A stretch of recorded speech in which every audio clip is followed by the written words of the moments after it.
Welcome to another video about an epidemic that is making a lot of people angry. Today, we're talking about food delivery apps. Tell me if this has ever happened to you. You're in the middle of an intense gaming session, but suddenly you get a craving for some Taco Bell, specifically a chalupa. Instead of driving, you decide to open a delivery app like DoorDash because you worked hard this week and gosh darn it, you deserve it. But when you open the app, you get bombarded with pop-ups, the prices are insane, and after ordering, you're left with the worst case of guilt in the history of mankind. Listen, we've all been there. Whether it's pizza, groceries, or even some cold medicine, delivery services are a really nice convenience. Or should I say, was. They've become wildly impractical. They're expensive, manipulative, and in many aspects, fundamentally broken. But this story goes way deeper. And to make matters worse, delivery apps are squeezing restaurants, exploiting drivers, and reshaping how food shows up at our door. The future? Well, it might not include real restaurants, real drivers, or even real choice. So how did we get here? Who's benefiting? Who's being left behind? And what, if anything, can we do about it? Let's get started.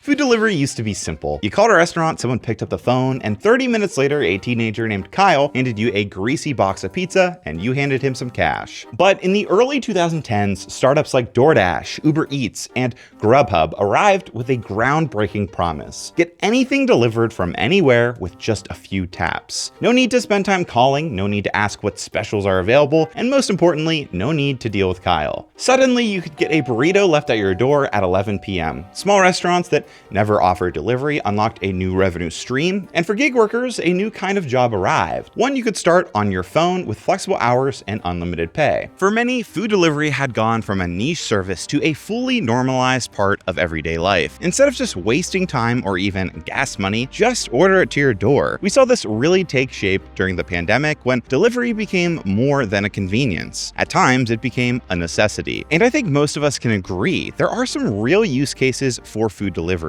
and it deserves a spot in our marketplace. But these apps are not what we were promised. There are so many issues with delivery apps like DoorDash, Grubhub, and Uber Eats that it's hard to know where to start. If I had $1 for every time someone posted a photo of their DoorDash order in shambles, I'd have like $6 or $7. Often, your food arrives late, cold, and sometimes even half-eaten. It's become a bit of a meme. But by far, the biggest issue with these apps is pricing. For years, the public has slammed these apps for exorbitant fees, inflated menu prices, and a complete lack of transparency when it comes to markups. Just venture to any Reddit thread on DoorDash, Grubhub, or Uber Eats, and you'll find numerous complaints about the costs of using these apps. People saying prices are expensive, out of control, or just outright insane. I looked up a few items in my area and compared the delivery app prices versus the in-store prices for some context, and the markups were noticeable. A Taco Bell cheese quesadilla cost $5.99 at my local store. On DoorDash, Grubhub, and Uber Eats, $7.31.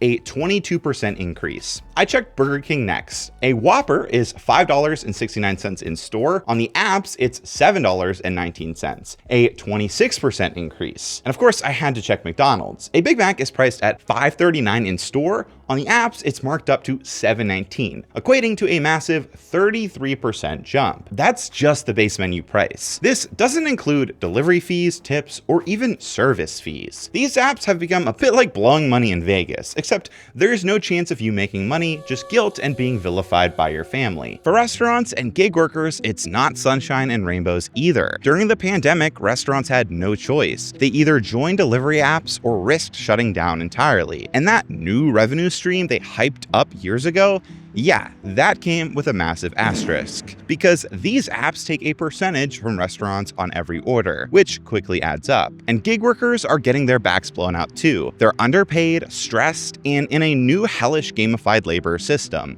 So in the end, it really just seems like everyone is getting screwed. Someone should really make a YouTube video about this. Oh, we've reached the part of the video where I talk to you about today's sponsor, CashApp. Most of you already know CashApp is the easiest way to request money from your friends who mooch off you a little bit too much, but did you know CashApp also has personalized debit cards? It's true. The CashApp card works where Visa is accepted, and it's connected directly to your CashApp balance. Mine looks like this. I went with a tortoise design, but you can completely personalize yours with colors, stamps, and doodles, whatever your heart desires. Here's my favorite part though. CashApp cardholders members get exclusive discounts on things like coffee, food delivery, video games, and even pre-sale concert tickets for artists like Kendrick Lamar, Chappell Rowan, and even Sabrina Carpenter. And here's another cool feature: if you direct deposit at least $300 in paychecks per month, you can unlock up to $200 in free overdraft coverage. If you overdraft unexpectedly, there are no hidden fees to worry about. New Cash App customers can use our code to earn additional cash for real. Just download Cash App, and after you sign up, use code CASHIN10 in your profile, and you'll get $10 dropped right into your account when you send $5 or more to a friend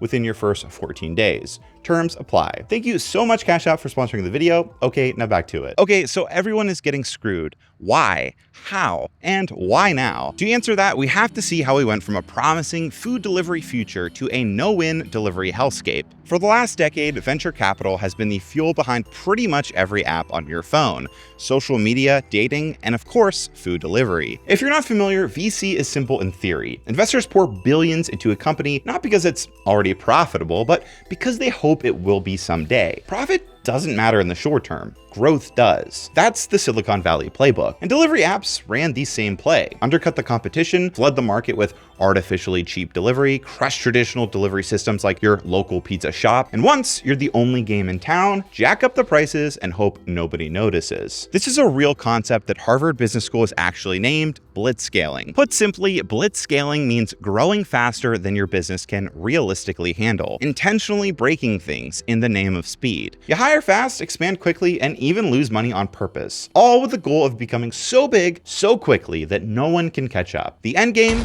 Monopoly. And not the rage-inducing board game, but the situation where one company has exclusive control over the entire supply of a particular product or service. But here's the issue with Blitzscaling: it only works if you win. And these apps weren't exactly winning. Believe it or not, in their early years, many of these platforms lost money on nearly every order. They subsidized prices, handed out promo codes, waived fees, anything to hook users. In fact, it was reported last year publicly traded food delivery companies in the US and Europe have racked up over $20 billion in combined operating losses since going public. Take a step back with me for a second. When your business couldn't become profitable after we went through a pandemic, during the one moment in human history perfectly designed for your business to make money and become profitable, I feel like we need to start evaluating your business. Even DoorDash, which has achieved market leadership, didn't even manage to turn a profit during the pandemic. And it wasn't until last year that DoorDash finally reported profitable quarters. And how did they manage that? Well, with much of its investor cash dried up, in a panic to make money, all of these apps are squeezing everyone. And that's where things like service fees come in. What are service fees? Well, no one really knows. Here's what we do know. DoorDash charges a 15% service fee with a $3 minimum. Uber Eats uses a variable service fee based on basket size. Grubhub also charges a service fee, but how much depends on the restaurant, the weather, and possibly even Mercury's position in retrograde. These fees are deliberately hard to track, and that lack of transparency has drawn the attention of people in power. In 2024, a group of US politicians, including Senator Elizabeth Warren, sent letters to DoorDash and Uber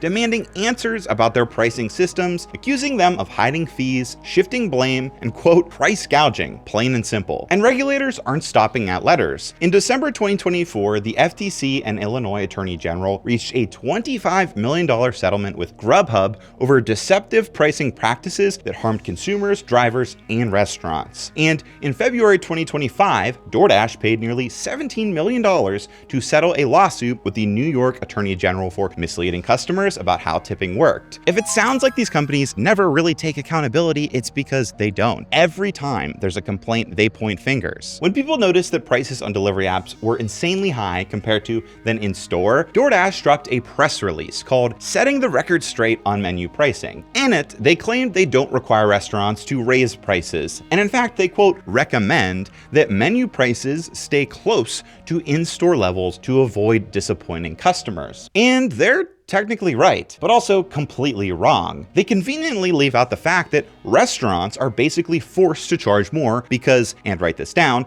DoorDash takes 15 to 30% of every order from the restaurant. Yes, you heard that correctly. They don't just make money from service fees, subscriptions, or even merch. They also charge the restaurants a hefty commission just to appear on the app. The specific percentage depends on the partnership plan the restaurant chooses, with higher tiers offering more marketing support in exchange for a higher commission. That That's why, in my case, a Big Mac at my local McDonald's is 30% more expensive on the app, because DoorDash is likely charging McDonald's that same percentage. To break even on DoorDash orders, these restaurants have to raise prices. They're not really trying to rip you off, they're just trying to adapt or even survive. Now, you might think that this kind of markup doesn't really matter for big chains like McDonald's or Burger King, and maybe for them it doesn't matter as much, but for small independent restaurants, many of which already operate on razor-thin margins, this is a huge problem. And even if you did everything right, adjusted your prices, cut costs, and tried to keep customers happy, the apps still found new ways to undercut you. Over the past few years, delivery apps have quietly helped fuel the rise of something called ghost kitchens, also known as cloud kitchens or even virtual brands. Ghost kitchens are restaurants with no storefronts, no seating, and sometimes not even their own kitchen space. They exist purely on delivery apps, often operating out of the back of an existing restaurant or even cloud kitchen warehouses. You may have already eaten from one without even realizing it. Burger Den and The Meltdown, guess what? That's just Denny's in disguise. Wild Burger is Buffalo Wild Wings. Cosmic Wings and Neighborhood Wings, both are just Applebee's. And those are the tame ones, established chains spinning off virtual brands to repackage existing menu items and test out new ones under different names. But where it gets weirder is with the industrial scale ghost kitchen hubs, cranking out food for dozens of fake restaurants all at once. Here's one in Pittsburgh called the Mill Food Company, located right in the middle of the city. From that single kitchen, you'll find brands like the Hungry Cowgirl, the Hungry Siren, Pita Dust, and more. And this isn't just a Pittsburgh thing. These ghost kitchens are popping up across the US at scale. Now, to be clear, I don't think there's anything inherently wrong with offering more food options to consumers, but ghost kitchens are not the way to do this for multiple reasons. Firstly, they dilute visibility for real local restaurants trying to compete. You open these delivery apps and see 300 options, not realizing that 50 of them are just the same kitchen wearing different hats. So if you're a small independent restaurant already struggling to survive while handing over 30% of your profits to a delivery app, now you're also competing with a dozen ghost brands backed by corporate chains or venture capital. But the worst part, in my opinion, is the lack of transparency. Ghost kitchens are designed to be replaceable.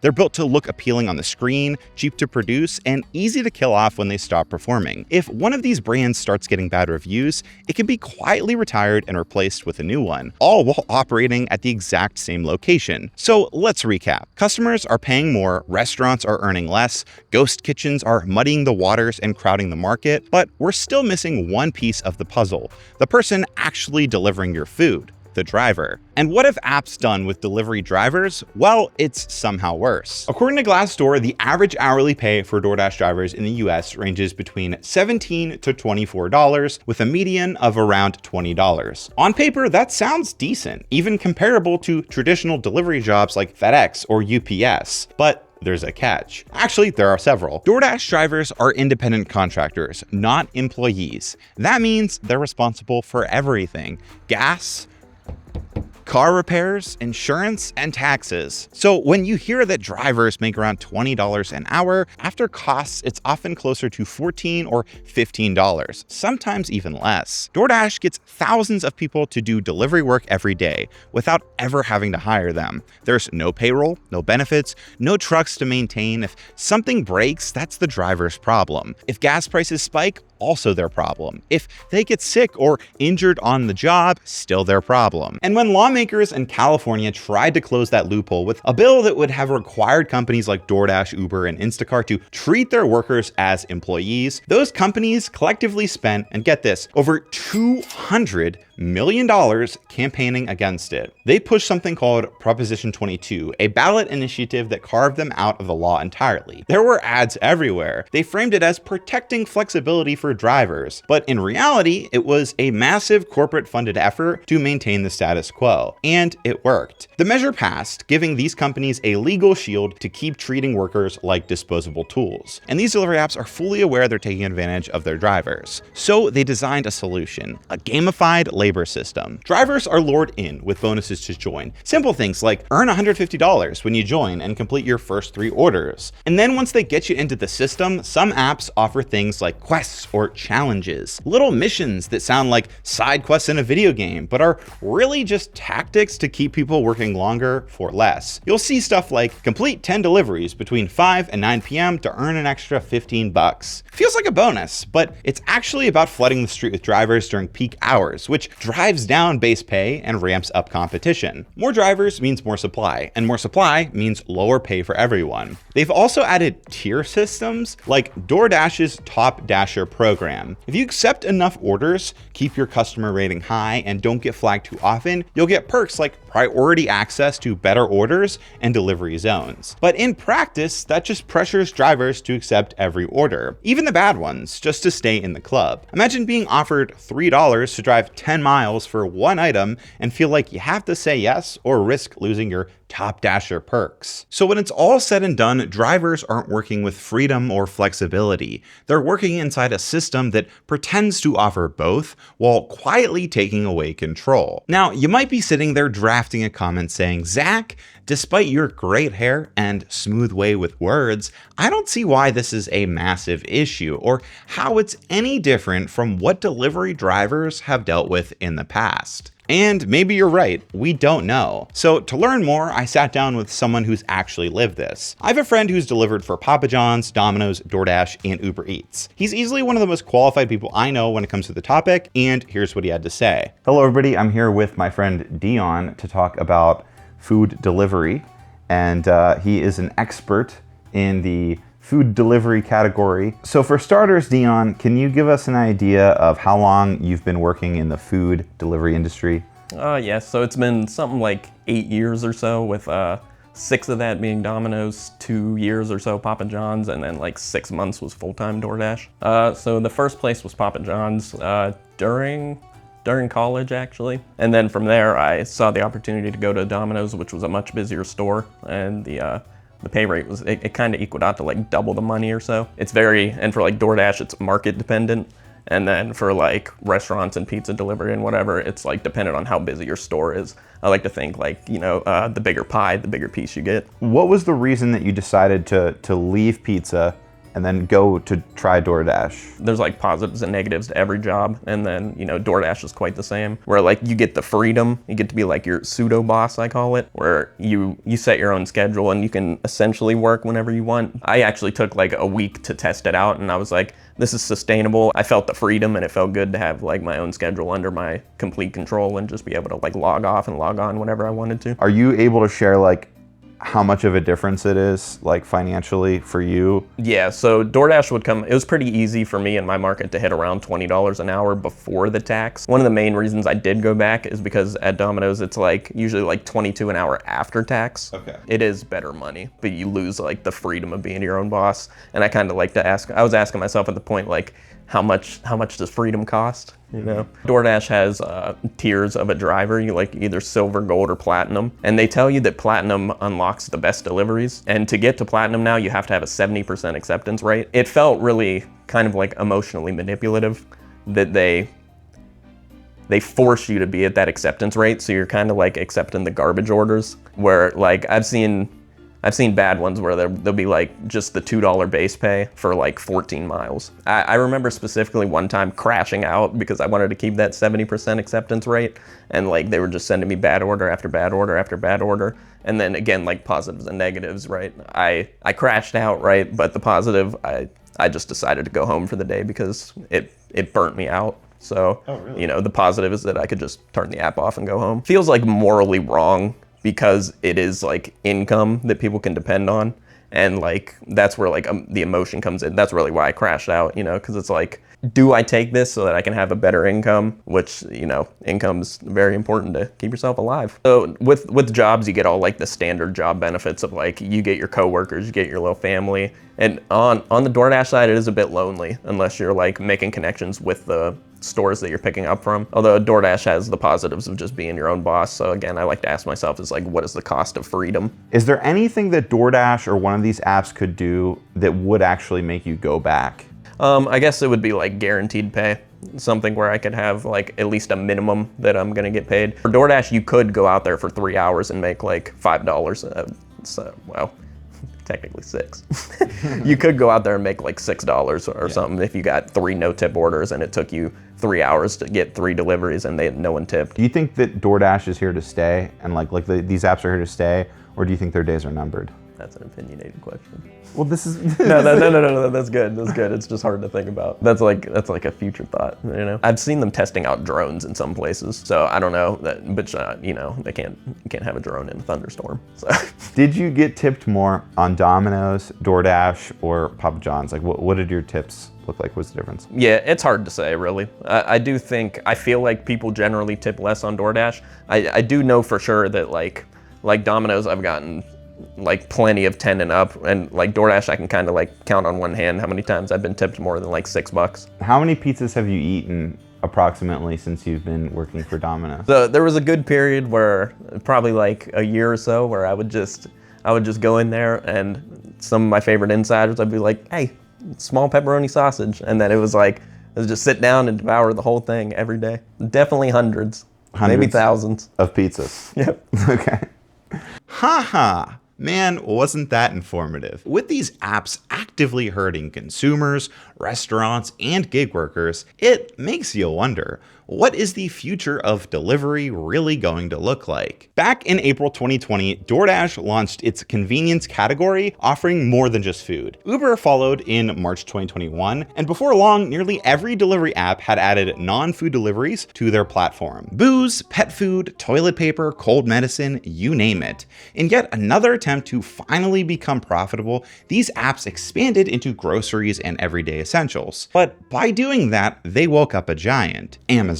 Technically, Amazon has been dabbling in groceries since 2007, when it launched Amazon Fresh. But things didn't really take off until 2017, when Amazon bought Whole Foods for $13.7 billion.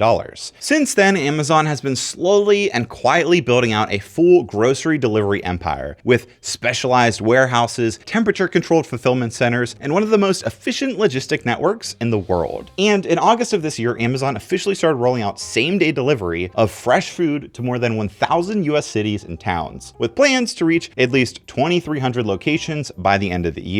For Prime members, the service is free on orders over $25 in most cities. If your order doesn't hit that minimum, it's just $2.99. That's the key difference. Unlike paying service fees with DoorDash or Uber Eats, Amazon has Prime. You know, that subscription people keep for Thursday night football, streaming crappy movies, and of course, free 2-day shipping. With over 200 million Prime members already on board, layering in grocery delivery was basically a no-brainer. Fast, essentially free delivery from a company that already has your credit card on file, that's a competitive advantage. And while Amazon takes a chunk of the grocery segment, the rest of the delivery space is starting to wobble. Grubhub is arguably the best example of a delivery app in decline. The company still isn't profitable and has hemorrhaged market share over the last 5 years. Along the way, they faced a barrage of lawsuits. In 2023, the DC Attorney General sued Grubhub for exploiting struggling restaurants during the pandemic, accusing them of listing over 1,000 businesses on the app without permission or contracts. More recently, another lawsuit alleged that Grubhub deceptively advertises that consumers can place delivery orders online for free, but then charges consumers fees on those orders at checkout. In the same lawsuit, it's also alleged Grubhub rigged its search results, meaning when users searched Chinese food near me, they didn't see the best reviewed spots. They saw the ones paying Grubhub the most. With all these lawsuits and bad PR, some go as far to say the food delivery bubble is finally bursting. But personally, I don't think that's the case.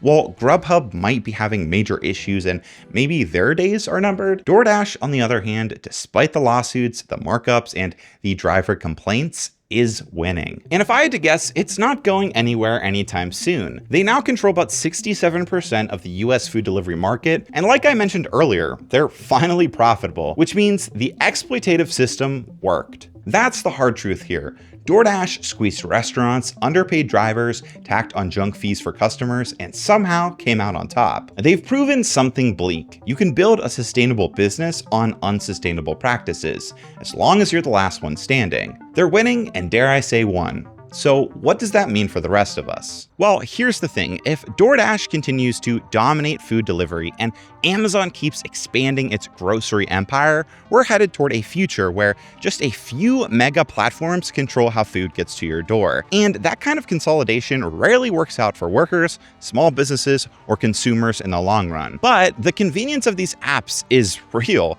People rely on them, especially disabled folks, parents, caretakers, or anyone who's just burned out and trying to survive on a Tuesday. That said, just because these apps are convenient doesn't mean we should blindly accept the system behind them. If you care about supporting local restaurants, check if they have their own delivery ordering system. Many do. Or try platforms that charge less predatory fees on restaurants. Chow Now and Slice are two that I've been told are better for restaurants. And then finally, if you're a delivery driver, if this work is working for you, that's great. Seriously, get your bag. I get the allure of being able to make your own schedule and work whenever. But like with everything in life, it's always worth exploring other options if possible. Some restaurants, especially pizza chains or local spots, might actually offer better pay and more stability. And you don't have to take my word for it. Take someone who's actually done this for 8 years. I love my job really a lot. So like, well, I like driving, I like music, and I like pizza, right? So it's kind of the perfect concoction. I get free food kind of a lot. I would call delivering food the best low skill job,